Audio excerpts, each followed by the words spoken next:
a Tim Hortons on Rideau Street, Ottawa. Wednesday morning in February, cold enough that the windows had fogged from the inside. The line was 7 people deep, and nobody was talking. Garrett Finch was third from the back. He had his daughter's lunch bag under one arm and a folder of sight drawings under the other, and he was trying to remember if he had turned off the stove. The woman at the counter was maybe 40, dark coat, good boots, the kind of tired that sleep doesn't fix. She was trying to pay for a medium coffee and a breakfast sandwich. Her card declined. She tried a second one. The machine made the sound. She stood very still for a moment, the way people stand when they are deciding what their face is allowed to do in public. Garrett leaned past the man in front of him and put a 10 on the counter. He did not make it a moment. He did not look at her face. He said quietly to the cashier, "I've got it." He said it the way he might have said the weather was cold. The woman turned halfway. She said thank you in a voice that was doing a lot of work to stay level. He nodded once, looked back at his folder, and moved up in the line. He did not think about her again until the next morning, when he walked into the boardroom at Caldwell Asset Group on the 11th floor of a glass tower on Spark Street, and she was sitting at the head of the table. 2 years before, Garrett's wife, Maren, had died on a Tuesday in March at the Ottawa hospital. She had been a nurse in the cardiac unit for 14 years. The aneurysm gave no warning. It did not ask permission. It arrived at 6:40 in the morning while she was lacing her work shoes in the hallway, and it was over before the ambulance reached the house. She had left no letter. There had been no time. What she left was a daughter named June, age 7, and a note on the kitchen whiteboard from the week before that said, "Pick up milk plus don't forget June's show until Friday." Garrett had not erased it for 4 months. He had been a structural engineer at Norwood Holt Consulting for 11 years. After Maren died, the firm offered him reduced hours, then a flexible remote arrangement, then a leave of absence with full benefits preserved. He thanked them for each offer and turned them down. The reasons were not complicated. June needed him at 3:30, not at 4, not at 5. At 3:30, when she came down the school steps and looked for him on the sidewalk, he was not going to be the father who was sometimes there. He was going to be the father who was always there. He left Norwood Holt in April. He took the contractor's license he had let sit unused for 6 years, registered a sole proprietorship out of the spare bedroom of the house he rented in Vanier, and started taking on work small enough that he could do it between school drop-off and pickup. Renovation permits, structural assessments on older buildings, subcontracting on commercial retrofits for firms that needed a licensed engineer without wanting to pay for a full-time one. The work was enough, not good, enough. In September of last year, he found the project, an old community housing complex on Donald Street that had been condemned 2 years earlier. The building had been a women's transitional housing shelter, 38 units, and the organization that ran it, Haven Path, had been trying to get it rebuilt ever since. The site was theirs. The drawings had been done 3 times and abandoned 3 times. The funding had never come together. Garrett had used the shelter's physical address once, 10 years ago, when he and Maren had hosted a fundraiser dinner. He remembered that she had worn a green dress and that he had burned the rice. He did not know anyone inside Haven Path. He found them through a Google search on a Tuesday night while June was asleep. He called them the next morning. By October, he was on site. By November, he had redesigned the structural drawings from scratch, pro bono, and the project had a number attached to it, $7.2 million. Caldwell Asset Group was the only private equity firm in the city that had funded comparable projects. They had a community impact portfolio. The pitch was scheduled for Thursday morning, February 13th. He stopped at Tim Hortons on the way. Serena Caldwell had run the asset group her father had built for 8 months. Richard Caldwell had run it for 26 years. He had retired in June, not because he wanted to, but because the small strokes had begun to add up, and his doctor had been direct with him in the way that doctors are when they have run out of gentle options. Serena had been CO for 4 years. She knew the firm better than anyone except Richard himself. That had not stopped the board from having opinions about the transition. The board had opinions about most things. 9 members, 6 of whom had known her father since before she was born. The other 3 had joined in the last 5 years and kept their heads down when the 6th spoke. Her father had built Caldwell Asset Group on 2 principles. First, return matters. Second, what you fund becomes part of your name. He had told her this at the kitchen table when she was 12 years old, the night he came home from closing the deal on a seniors' housing project in Canada. He had been wearing a good suit and had a glass of scotch and was clearly very pleased with himself, and he had said, "The money comes back, Serena. But your name stays." She had not understood it then. She understood it now. Oliver Crane had been CFO at Caldwell for 19 years. He was 61 years old, played golf with 3 of the 6 senior board members, and had been very helpful during the transition. He had introduced her to people. He had walked her through the filing systems. He had told her, more than once, that the board would warm up if she gave them time. She had given them time. She was not sure it was working. The community impact portfolio had been her push, not just a line item in the annual report. A real portfolio with weighting, with return targets, with deals that were evaluated on the same discipline as everything else. Oliver had supported it in the meetings. Outside the meetings, she had heard through Rachel, her executive assistant, who heard most things, that Oliver had called it reputational charity in a conversation with 2 board members after hours in the office kitchen. She had filed that and moved on. There was a lot to file. The morning of February 13th, she was running 7 minutes late because she had been on the phone with her father. He called some mornings to ask about specific files. He did not ask about the firm in general. He had understood when he handed it to her that he had to let it go, but sometimes he asked about specific files because he had built them and he missed them the way a person misses something they have grown used to having. She let him ask. It was not a hardship. She came into the building through the parking level entrance, which put her in the elevator bank without passing the lobby, which meant she went through the 11th floor's glass doors without seeing the man sitting in the waiting area until she had already opened the boardroom door from the other side. She stopped for a moment when she saw him. Not a full stop. Less than a second. He did not look at her. He was looking at a folder on his knees. He had a drawing set in a cardboard roll leaned against his chair. He had the kind of stillness that people have when they are trying to save their focus for the room they haven't entered yet. Oliver was already at the head of the table. He gestured for Garrett to come through. Garrett had spent 3 months on the pitch. He had not hired a presentation consultant. He had not paid for a designed deck. He had made the slides himself on a free template, and they were clean enough and the numbers were in them, and he knew the numbers well enough that he did not need the slides. He opened with a single image, the building as it stood now. Condemned notice on the door. A window boarded up on the 2nd floor. Grass grown through a crack in the front walk. He said, "This is what 38 units of transitional housing looks like when it gets left alone long enough." Then he turned to the next slide and said, "This is what it looked like before." He spent 4 minutes on the population. Women leaving domestic situations, women in early recovery, women transitioning out of the shelter system who had nowhere to go that was affordable and safe. He showed a map of available transitional housing in Ottawa. There were not many dots on it. He had counted them. There were 7. He showed the design. He had put the common room on the north-facing ground floor because the women would be using it in the evenings, and he did not want a room that cooked in afternoon sun through inadequate windows. He had put the laundry room adjacent to the common room because laundry is something people do and talk during at the same time, and you get informal community out of it if you design it right. He had put a small enclosed outdoor space on the south side, so there was somewhere to go that was outside without being exposed to the street.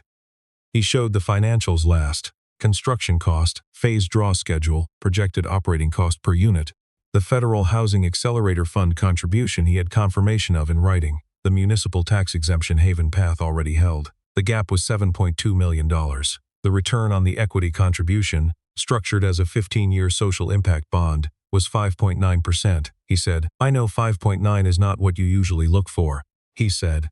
"The muni bond you are currently holding in the community portfolio is returning 4.1, he said. "I am asking you to take on construction risk for an extra 180 basis points over 15 years and put 38 women in safe housing while you do it." Oliver took the questions.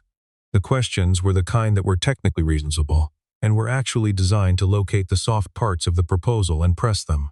What was Garrett's current firm's bonding capacity? He was a sole proprietorship. Sole proprietorships did not typically bond. He explained the workaround he had arranged through a bonding partner in Kingston. Oliver said that was non-standard. Garrett said it was non-standard because the design work was done pro bono, not because the structure was unsound. Had he delivered projects of this scale in the last 5 years? Not as principal, as subcontracted engineer on 3 commercial retrofits, and as the architect of record on a 14-unit residential project in Gatineau that had come in under budget and passed inspection with no deficiencies. Oliver smiled the smile of someone who is performing patience. He said, "Mr. Finch, the community portfolio has guidelines around principal delivery experience." He said it the way you say something you have already decided. Margaret Ellison was the oldest person at the table. She had been on the Caldwell board for 12 years. She had barely spoken. She set her pen down and said, "Garrett Finch." She said it the way someone says a name they recognize but cannot immediately place. She looked at him over her reading glasses and said, "Norwood Holt, the Queensway Bridge assessment in 2019. You found the fatigue cracking in the South Pier before anyone else. I sat on the Transportation Infrastructure Committee that year." She paused. "You were the one who flagged it after hours on your own time.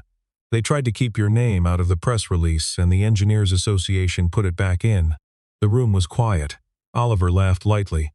He said that was a long time ago, and Mr. Finch's current capacity as an independent contractor was the question on the table, not his work at a large firm years earlier. Garrett did not contradict him.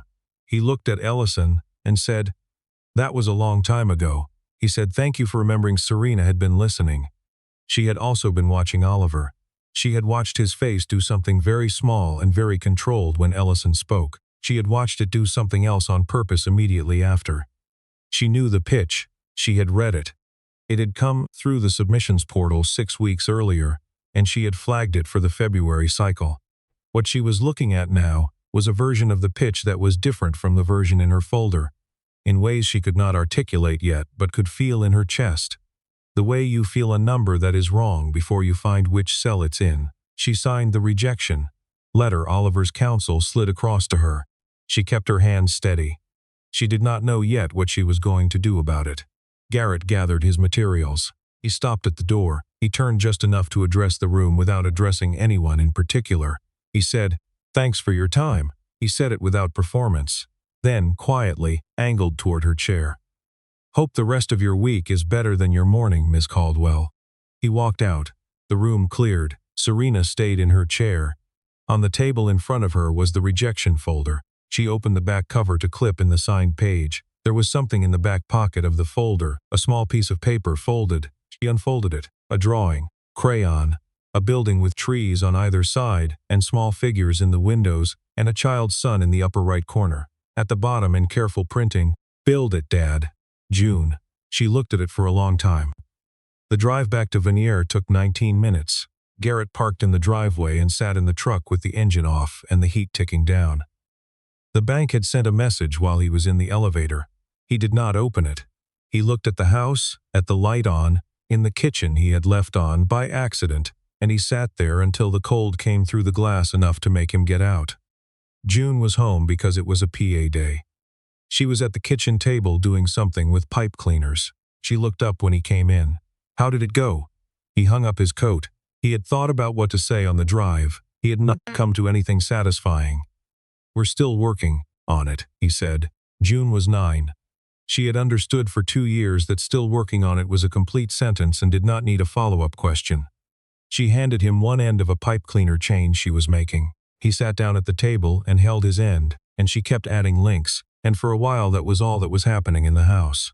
On the 11th floor of the Caldwell building, Serena was at her desk. She had asked Rachel to pull the full file on Garrett Finch. Rachel had it on her desk inside 40 minutes. Norwood Holt Consulting, Senior Structural Engineer, 2009 to 2021. Queensway Bridge Assessment, several other projects of significant scale. Professional Engineers Ontario, Merit Citation 2020. Left the firm in April 2021. Wife, Maren Finch, née Kowalski. Deceased March 2021. One daughter, June, age 9. She read the line about his wife twice. She called Oliver into her office. She did not stand up. She asked him why the full career history was not in the board package. Oliver said the submission guidelines asked for work completed under the applicant's current business registration. He said Garrett's sole proprietorship had only been registered since 2021. He said it was a procedural consistency thing, applied to all independent contractors. She looked at him for a long beat. There was no rule that said prior work couldn't be listed. There was also no rule that said it had to be. Oliver was correct about procedure in the narrowest possible sense. She knew that. She also knew that Margaret Ellison had remembered the bridge on her own without documentation, which meant the documentation had existed somewhere and had not made it into the folder. She said, "That'll be all." Oliver left. Rachel brought tea 20 minutes later. She set it on the coaster. She did not leave. Serena looked up. Rachel said very quietly, "Miss Caldwell, do you know what today is?" Serena waited. "February 13th, Rachel said. "I saw it in the HR file when I pulled Mr. Finch's background." She paused. "I won't tell anyone." Serena understood. February 13th. Her birthday she had forgotten. She had not forgotten the date. She had simply run out of room in the day to notice it. Rachel walked out and closed the door. Serena sat alone. Outside the window, the Ottawa River was flat and gray under a white sky. She picked up the crayon drawing. She looked at the small figures in the windows of the building with the trees on either side. The next morning was cold and clear. Garrett was at the Haven Path office on Donald Street at 8, helping move furniture because the furnace repair team needed access to the utility room, and 3 of the staff desks were in the way. He was carrying a filing cabinet across the floor when the front door opened, and a cold rectangle of morning air came in. He set the cabinet down. Serena Caldwell was standing in the doorway in a down parka and winter boots, holding a flat document folder. She looked nothing like she had looked at the head of the boardroom table. She looked like someone who had driven across the city before 9 in the morning because she had decided to do something and had not wanted to give herself time to undecide it. She walked to the desk nearest the door and set the folder down. She said, "You left something in the board package yesterday.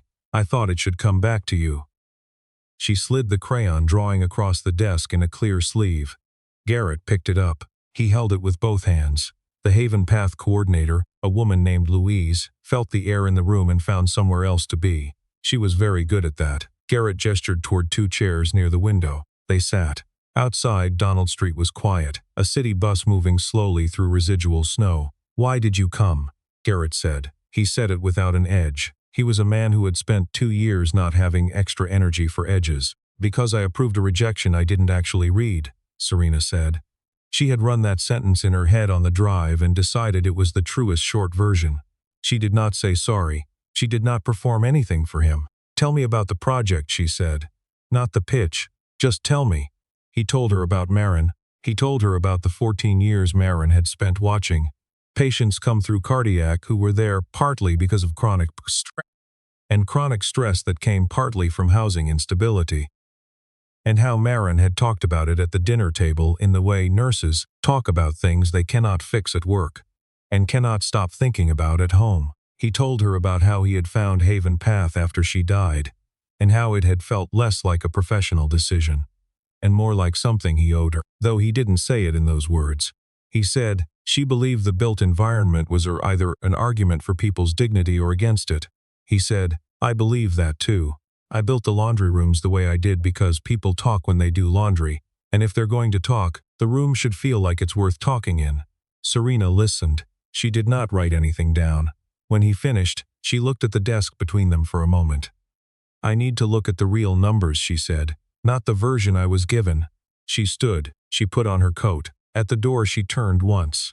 "Mr. Finch," she said, "yesterday morning at Tim Hortons. Did you know who I was?" He looked at her. "No," he said. "I still don't, really." Something moved across her face.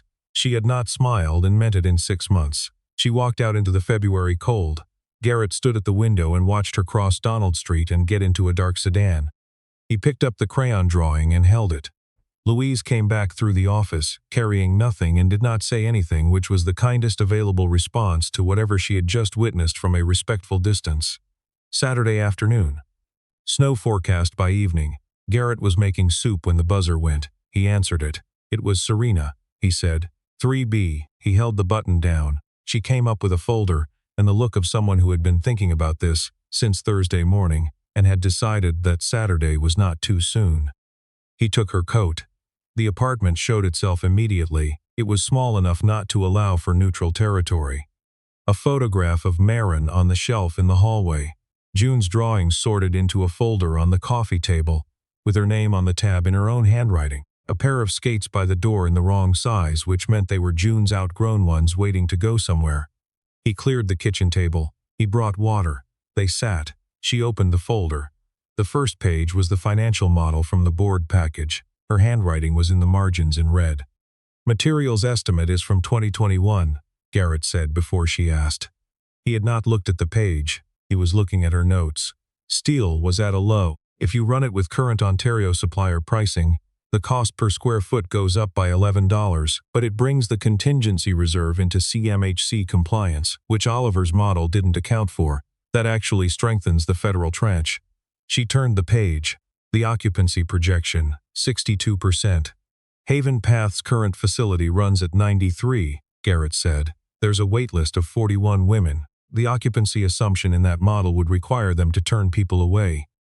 She did not respond immediately. She was writing. He brought out the field sketchbook, not the one that had gone into the presentation. The hand version, pencil and ink, where the ideas had started.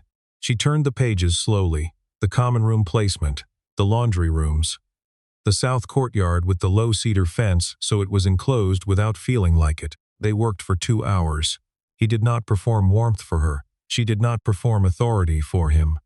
2 people moved through a set of documents the way 2 people move through a problem they are both inside, not parallel, actually together, checking each other's math, disagreeing twice, and resolving it once each direction. The door opened. June came in from her friend's house down the street, smelling of wood smoke and someone else's kitchen. She stopped in the doorway and looked at the woman at the table. "Who's that?" Garrett looked up. "Her name is Serena. She's working on the building project with me." June thought about this. She walked over to the table and looked at the sketchbook page that was open. Then she looked at Serena. "Do you like buildings?" June said. "I do," Serena said. June considered this sufficient. She went to her room, came back with a paper she had done at school. A building she had drawn in art class with a garden on the roof. She set it on the table in front of Serena. "You can keep it," she said, "because you're working on Dad's building." Serena picked it up carefully. She folded it along the center seam and slid it into the inside pocket of her coat, which was hanging on the chair behind her.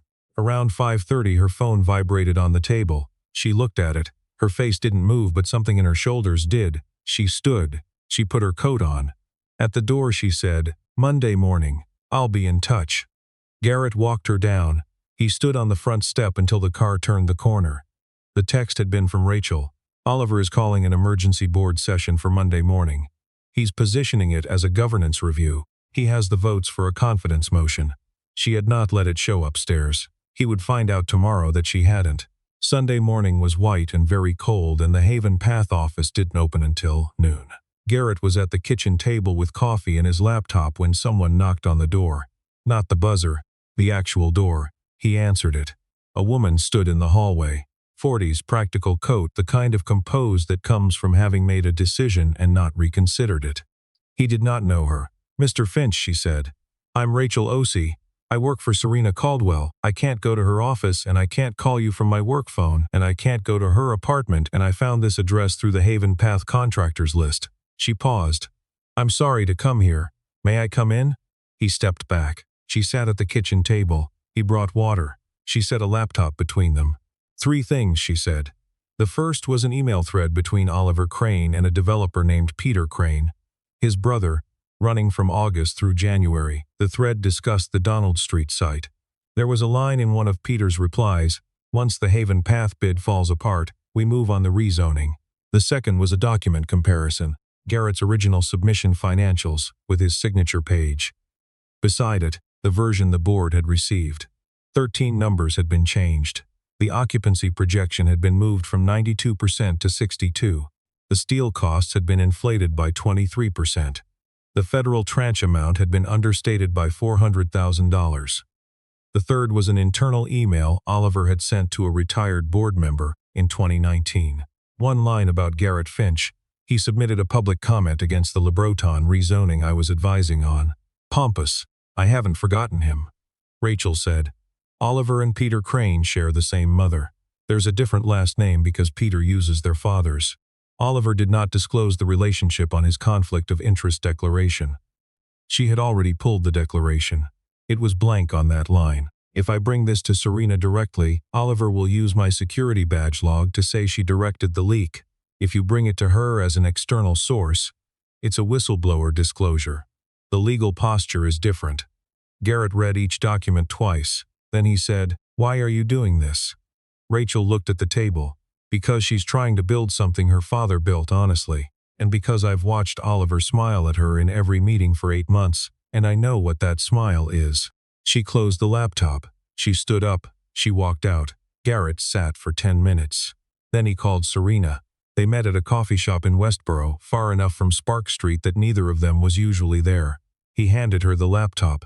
She read for 25 minutes. When she closed it, her eyes were clear. Whatever was in them was not grief. "Monday morning," she said. "Board meeting, be there. I'll handle the agenda." Monday morning, 8:55.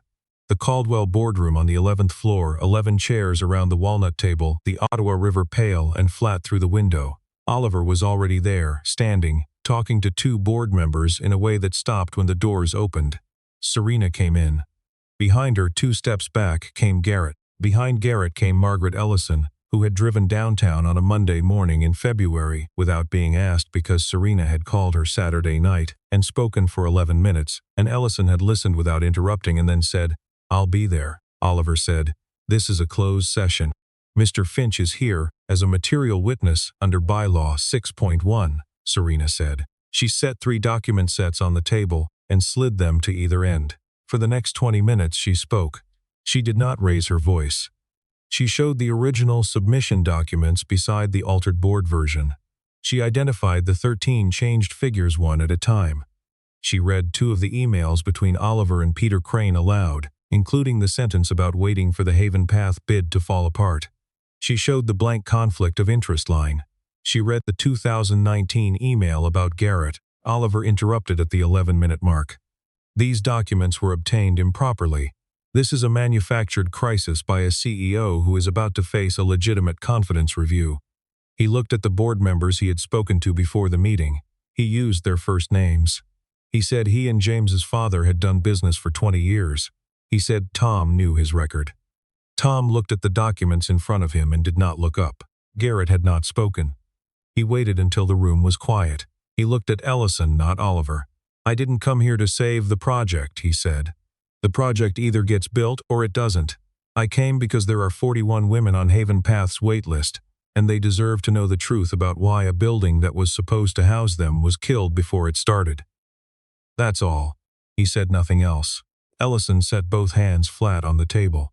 She moved that Oliver Crane be placed on administrative leave, pending an independent forensic review by a firm outside Caldwell's existing vendor list. She further moved that the Haven Path proposal be reconsidered under Serena's direct oversight using the original unaltered financials. She looked at the room and said she would take a vote. The motion was seconded by a board member who had not spoken in the previous half hour. The vote was 7-3, 1 abstention. Oliver buttoned his jacket. He picked up his pen from the table. He walked to the door. When he passed Garrett, he stopped for 2 seconds and spoke quietly. "You don't understand the things you've just put in motion." He walked out. The board did not adjourn for nearly an hour. When the room finally cleared, it cleared in groups of 2. Serena stayed in her chair. Her hands under the table were shaking. She let them shake, and then she made them stop. Garrett went down the hall to the kitchen and came back with a glass of water and put it in front of her. He didn't say anything. She didn't say thank you with words. They sat in the empty room while the river showed gray and slow through the window, and neither of them needed the silence to be filled. 3 weeks later, an independent accounting firm out of Toronto delivered a 90-page report to the Caldwell board. The report confirmed all 13 financial alterations. It confirmed the undisclosed relationship between Oliver and Peter Crane. Oliver's deferred compensation was frozen pending a referral to the Ontario Securities Commission. Peter Crane's development firm withdrew its expression of interest in the Donald Street parcel. 4 days before the report was made public, the Haven Path project was formally approved the following Monday at $7.2 million, with the original financials restored, and a build timeline of 22 months. Serena signed the approval documents in her office with Rachel as witness. She did not send a press release. She called her father that evening and told him what had happened, and he listened to all of it, and then was quiet for a moment and then said, "Your name stays." She knew what he meant. The week after, Garrett sat across from her at the walnut desk. He was reading the contract. It was clean. Architect and engineer of record, full design authority, payment schedule front-weighted because she had thought about cash flow for a sole proprietor and had simply built it in without being asked. He signed. He set the pen down. Serena said without looking up from her own copy, "We have a senior structural position available. The salary is good. Health benefits. Full family coverage." She paused. "I'd like you to consider it." Garrett turned the pen between his fingers. He set it down. "I left a good firm to be home at 3:30, he said. "I'm not ready to leave that again." She nodded. She had not expected him to say yes. She had made the offer because not making it would have been a form of dishonesty. He stood. He picked up his coat. At the door he stopped with his hand on the frame. "The Haven Path groundbreaking," he said. "June would like to be there if that works." Serena looked up from her desk. "I was going to ask if she could turn the first shovel," she said. He was quiet for a moment. He did not turn around. "She'd love that," he said. He walked out and closed the door quietly. Serena did not move for a full minute after the door closed. Then she opened the desk drawer and took out the crayon drawing, the school one, the building with the rooftop garden, and the original one from the board package folder. She laid them side by side on the desk.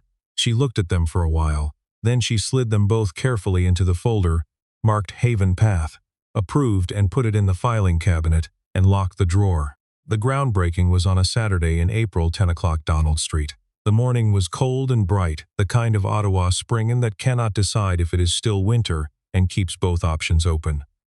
About 70 people stood on the cleared lot, future residents from the Haven Path waitlist, the city councillor for the ward, a reporter from the Ottawa Citizen, Louise from Haven Path in a coat Garrett had never seen her wear, Ellison with a wool scarf and a coffee she was holding with both hands, Rachel, standing a little apart, in the way of someone who has done significant work and does not need to be seen doing it. Garrett wore his gray wool coat. June was at his side in a yellow jacket, holding a small ceremonial shovel that Louise had found at a garden center and wrapped handle of with orange electrical tape because June had said orange was the best color and that assessment was correct. Serena stood at the front without a podium. She had a single index card she did not look at. She spoke for less than a minute. She said, "This project was almost stopped because someone confused the numbers with the purpose." Garrett Finch never confused them. She said, "That's why we're here." She did not look at him while she said it. He did not look at her while she said it. She stepped back and gestured to June. June walked to the marked soil with the seriousness of someone who has practiced something and wants to do it right. She put her boot on the shovel blade the way her father had shown her on the apartment balcony 3 times that week. She pressed down. She lifted. She turned around. The crowd clapped. Garrett went to her and bent down and held her for a moment, in the way that looks to the people watching like a father hugging his daughter after a good moment. But that is, from the inside, something that has no easy name and does not need one. The crowd thinned over the next half hour. People shook Garrett's hand, people who had not known him in October and now did. Ellison told him to do it again in another city soon. The reporter asked for a quote, and he gave her the same sentence he had given Serena on Donald Street in February. "I want the morning light to come in on the right side of every room." Serena came over when most of the others had gone. She was holding a small white paper bag from a Tim Hortons 2 blocks away. She crouched in front of June and held it out. June took it and looked up at her father. He nodded. She opened it, a Timbits box, and beside the Timbits, wrapped in a napkin, a single chocolate muffin with a small birthday candle pressed into the top. June looked up at Serena. "Is it your birthday?" "It was," Serena said, "a few months ago." June thought about this with the concentrated expression of a 9-year-old doing important moral reasoning. Then she pointed at the candle. "You still get a wish," she said. Serena looked at the candle. She closed her eyes for 2 seconds. She was not performing this for the child. She opened them, and her gaze crossed the muffin and met Garrett's for a moment. They both looked at June.